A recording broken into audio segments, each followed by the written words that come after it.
Hi, everyone, and welcome. My name is Tracy Martin, and I serve as the Executive Director for the Career Education Programs and Experiential Learning at Goucher.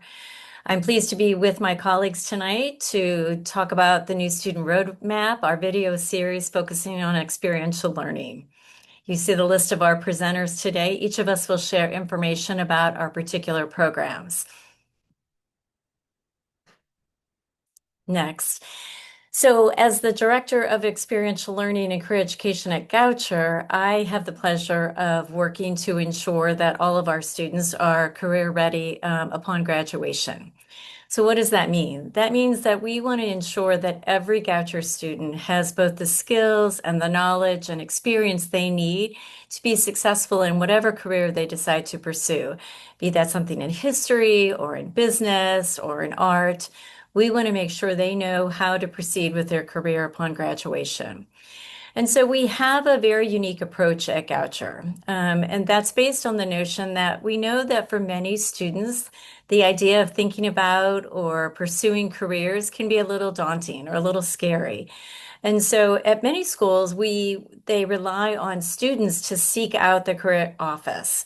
And sometimes students do that, but other times they don't. So they leave without these really important skills that they need. At Goucher, we've decided that we want to take the information that students need to them by looking at experiences that are common to all Goucher students. And during that process, we focus on two priority areas, one being education and the other being experience. So I'd like to share a few details about each of these. So with regard to the education, we know they come to Goucher to take lots of different classes, to develop a major or a minor. But in addition to that education, our team is really focused on ensuring that students have the education, the career education that they need. So they know things like how to determine what their interests are, how do those interests might link to potential careers. They know how to write a resume and a cover letter. They understand what LinkedIn is and how to use that as an effective tool in their search. They know how to network, they know how to do research, and they know how to do the reflection to figure out how all of their experiences at Goucher have prepared them for their careers.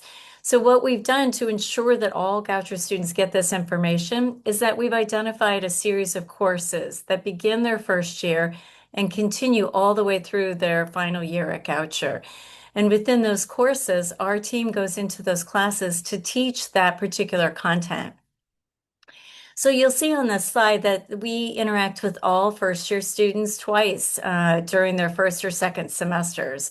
First, we're in their first year seminar courses where we're really helping them to explore what their interests are and how to identify some potential career areas that they want to explore further during their time at Goucher and how to make those connections as they think about choices of classes, about internships, about their study abroad experience.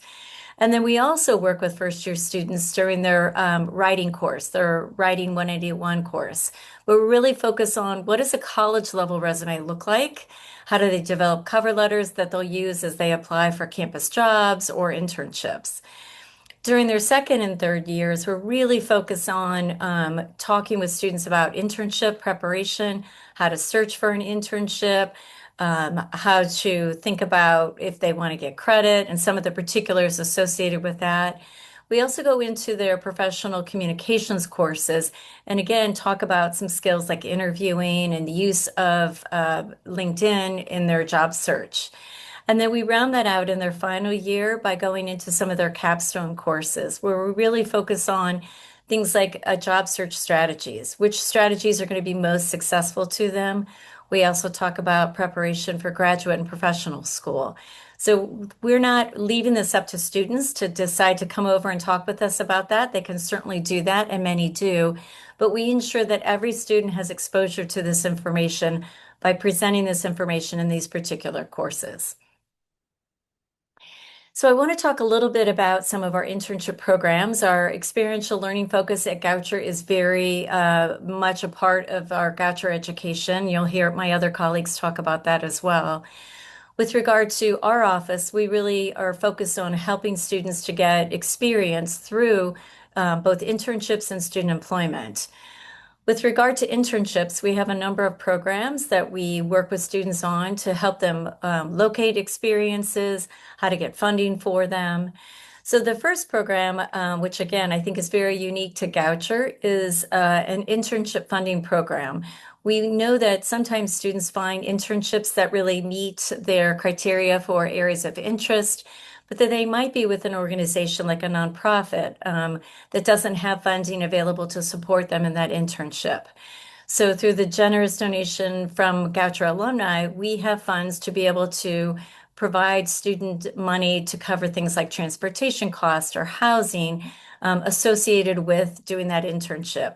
Because we really want students to be able to choose the internship that'll be most impactful to them rather than not having to turn that away since they don't have any funding associated with it. So we fund students during the summer as well as during the academic year through that program. Another program that our students have really responded well to is our micro internship program. One of the things about our approach to career readiness is that we believe that if we can start this process earlier in their first couple years at Goucher, they'll gain the confidence they need to continue to pursue these experiences. So our micro internship program is really geared to our first and second year students. And these are sort of mini experiences, mini internships that they do during our January break, which is about 6 weeks. So these experiences are virtual, so it allows them to connect with internships around the country. And what's unique about them is that they're hosted by Goucher alumni. So our students get a chance to get some experience. They get to meet a Goucher alum and connect with them, begin to build their network. And we also provide a small stipend with them to honor the work that they're doing as part of this internship. So the micro internship program has really expanded the last few years. We continue to grow the program to meet student interests, but it is something, it's a great starting point for students as they're beginning to think about their internship journey here. And then the third program associated with internships is our academic credit program. As students progress during their time at Goucher and they declare a major, they may be looking for a more involved internship experience. So we work with students who want to receive academic credit for their internship by working with the employer and a faculty member on campus to earn credit that's related to their course of study. So all three of these programs are really focused on helping students do as many internships as possible during their time here at Goucher. That is one of the premier features that is going to enable them to be career ready when they graduate. Next slide. The other program that's really significant and it take many students, about half of our students take advantage of it, is through our student employment program. Our students work in areas across campus, from the athletics department to the library to some of our advising offices and to some of the offices that are represented here today as well. These students, I think a lot of students think this is a job that will just pay them some money to help toward their educational expenses. But what we find from the reflections that students do with these jobs is that it really is kind of a good introduction to them to a professional work environment, to thinking about potential careers, and to begin to develop the skills that they need to be competitive when they graduate. So you'll see the QR code there that will link you to the student employment website, which will answer lots of questions that you may have. The most important thing to note for your students who are coming to Goucher is if they want to look for a job on campus, that the fall is the biggest hiring period during the year. There are some jobs that become available at the start of spring semester and again over the summer, but the most critical time for students to begin looking is when they first arrive here on campus in the fall. On this slide, you'll also see that our office uses a program called Handshake, which is sort of a career portal that your students will use throughout their time at Goucher to look for campus jobs, to look for internships, and then again to look for full-time jobs when they graduate. Your students will automatically be able to use their Goucher sign-on to access Handshake starting usually in July. And once they are able to access the system, they'll be able to go in and search for campus jobs. We've also created a series of collections, which you see here, including one that is for on-campus jobs to make it really easy for them to find those available opportunities. Next slide. So just to wrap things up with regard to the CEO office, a couple helpful tips in terms of timeline. For on-campus jobs, as I said, they really do start. The jobs will start appearing in Handshake sort of the end of July and early August, and I encourage your students to go ahead and start looking at those. They can certainly contact our office over the summer with questions about it. Once they are hired into a campus job, one of the most important things that you should be aware of is that in order to work in a campus job, they will need to go through onboarding, much like they do for any other part-time job they might do. And that onboarding process requires that original documents for identification be presented in order to finalize it. So that could be a copy of their Social Security card or their passport. So if your student is thinking about working on campus, I highly encourage you to send those documents with them to campus so they have them complete the hiring process. The other question we often get asked is about internships and how long it takes to apply for them, when should they start? So a general rule of thumb is to think about applying the semester before they want to begin. So a lot of students like to do internships over the summer, for example.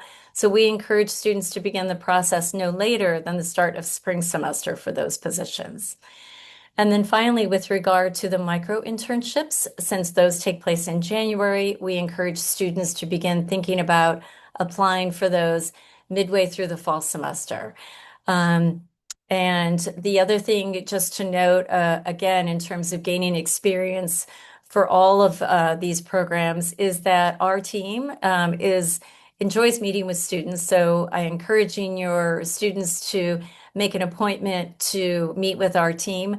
We like to say early and often is best. So we love to see first year students scheduling appointments with us. They can do that through Handshake.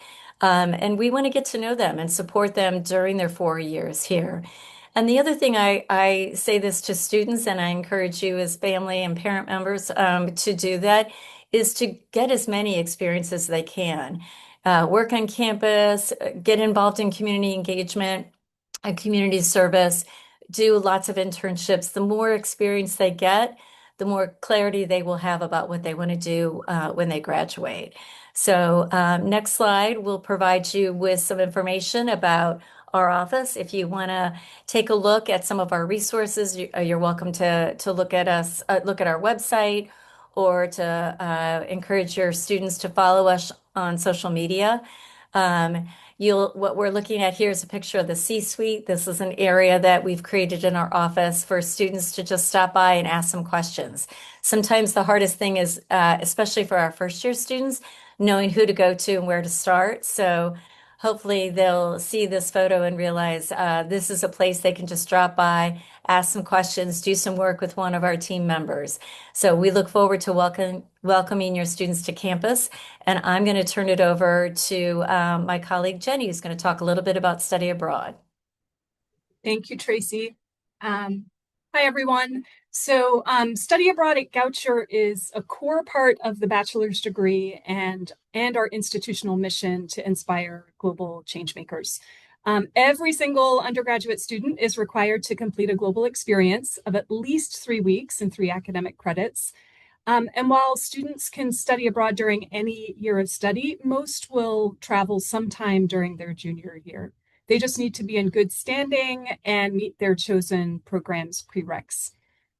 Before they head out into the world, students typically spend their first couple of years on campus exploring complex global problems in classrooms that are infused with diverse perspectives.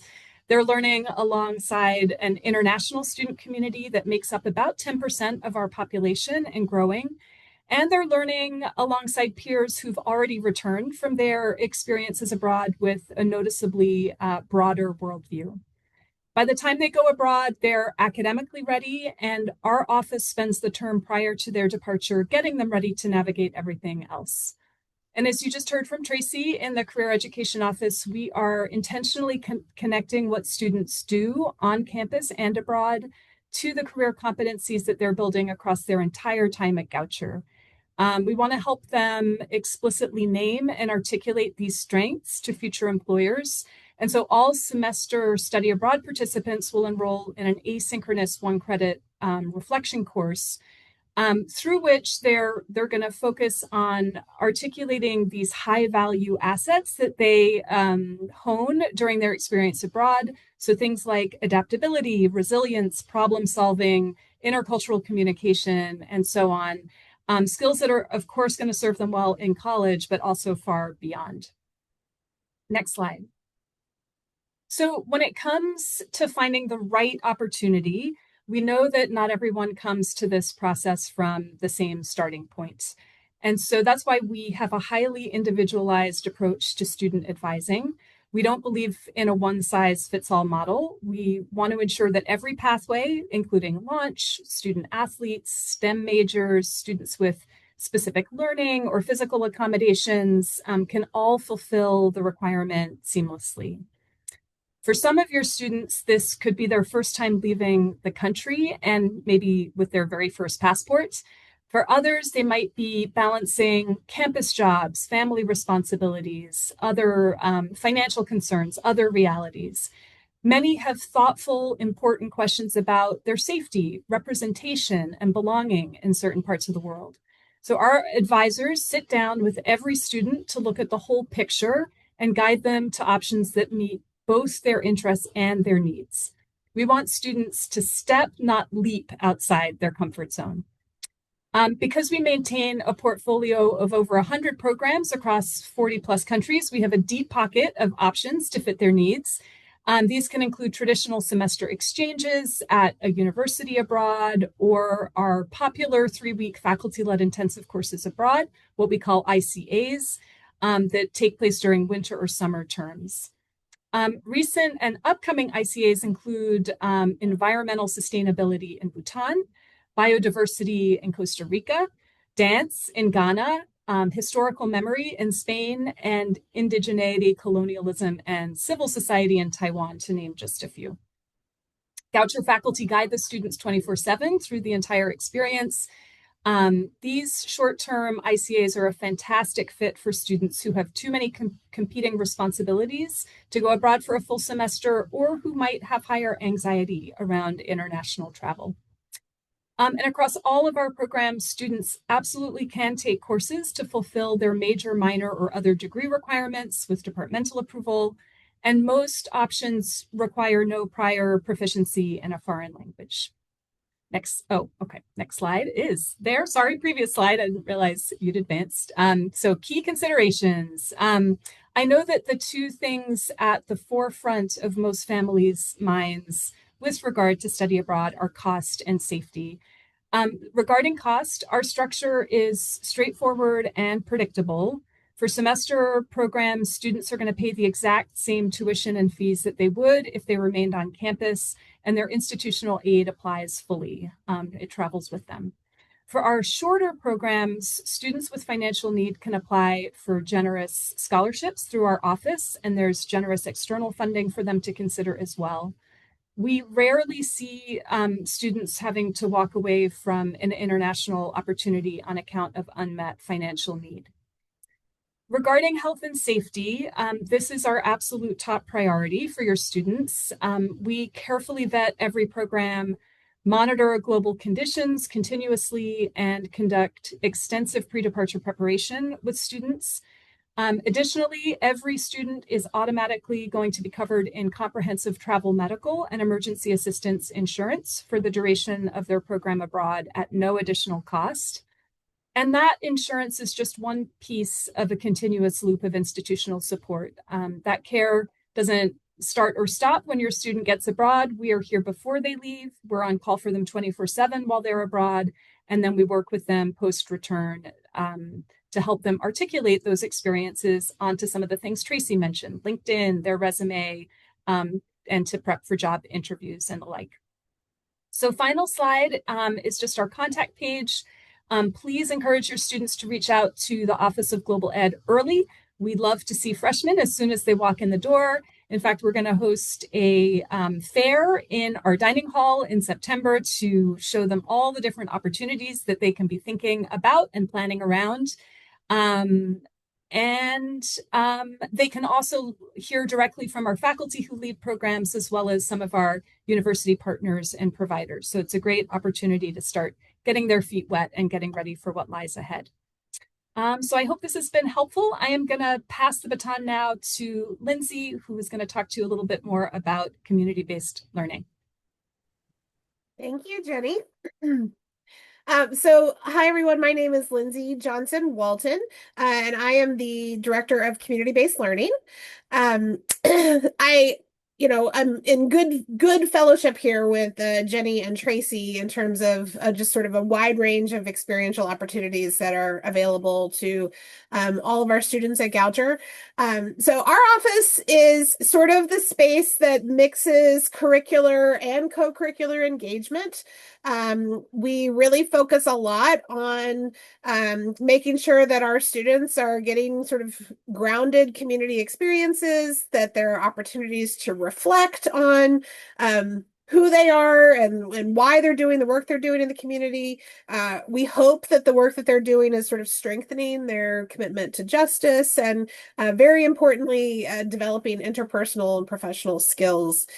So through the curricular lens of the work that we do, we work with a lot of different faculty. We have more than 40 courses with community engaged pedagogy across pretty much all of the disciplines. You may have noticed in one of the other sessions related to Goucher's curriculum that there's a pretty common thread through a lot of our curriculum around justice. And in particular, I will highlight the common inquiry courses that do highlight race, power, perspective, and environmental sustainability. Those two courses tend to be really heavily connected to community engaged pedagogy, and the kinds of courses and curricular experiences in those classrooms are going to likely interface with the community in some capacity. The other thing I will share is that there are leadership opportunities in our office that are really, I think the students who participate in them get a lot out of them. So for students who are really, really passionate about, community service, passionate about social justice, passionate about making change in community, or just really passionate about Baltimore in general, we have paid leadership opportunities for students to sort of serve as directors of our community projects and programs. And I'm going to highlight a little bit about those on the next slides. So we have our signature volunteer programs. So these are more the kinds of opportunities that students are going to engage in for a full semester, sometimes multiple semesters. I won't list them all here, but anywhere from working in an animal shelter to working in a public school, working with food security or housing insecurity organization in Baltimore. We do a lot of work with the language learning community. So we support a lot of adult learners of English through both our own programs here on campus, but also working with partners in the greater Baltimore region. And then we also have a pretty heavy focus on environmental sustainability, a lot of opportunities to work in gardens, support our campus free store, those sorts of opportunities. So again, these are opportunities that students can do for a full semester. The next slide is going to show us opportunities that are more short term. So for students who want to just try a bunch of different things, maybe get out into Baltimore, engage in community service, do something once or twice a semester, this is maybe a better fit for that kind of a student. So this program is led by one of our leadership opportunities, the Community Service Fellows. These are really great, again, short-term, quick opportunities that have a lot of impact in the greater Baltimore region. We partner regularly with, we've got close to 40 different partners that we work with for this program. Anything from, again, food insecurity, housing, literacy efforts, wellness, health, public health, right? All of those kinds of topics are things that we address through this micro experience program. Next slide. I also wanted to highlight one of our community partnerships that our office sort of serves as the hub of the partnership with the Edenwald Senior Living, which is a retirement community just on the edge of our campus. So through the Edenwald partnership, there are opportunities for co-generational exchange. We have an on-campus community garden that is intergenerational. We highlight a lot of different social events, opportunities to work with older people in mutually beneficial ways, right? We really make sure that these are opportunities for both learning and teaching on both sides. So we've just launched this new Lost Arts series, which has been really cool, opportunities for engaging in some really cool, maybe what would be considered kind of lost mediums of art making. It's been a super successful program. I also want to highlight that we do offer a limited number of courses where Edenwald residents can serve as auditors in our classes. That's something that students will be able to see in the course catalog if the course is open to Edenwald auditors. Next slide. And I just wanted to highlight quickly, as both Tracy and Jenny mentioned, that whether you're engaging in community-based learning through the curriculum or through a volunteer experience, right? The important thing for us is that you're going to see sort of the real world relevance of what you're learning in the classroom. And we know that that deepens learning. We know that that deepens your engagement. We also know that it improves problem solving skills. It improves intergenerational, intercultural communication skills. Things like collaboration, all of those things are really important as students are thinking about what their plans are beyond Goucher. So we are here to offer all kinds of opportunities, getting off campus, getting involved, getting to know Baltimore. I'm just posting here my contact information, my colleague Liz Goldstein's contact information, and our Instagram handles, which will show you a lot of what we're up to. So that's us in a nutshell. Thank you for watching our video on experiential learning at Goucher. We appreciate it.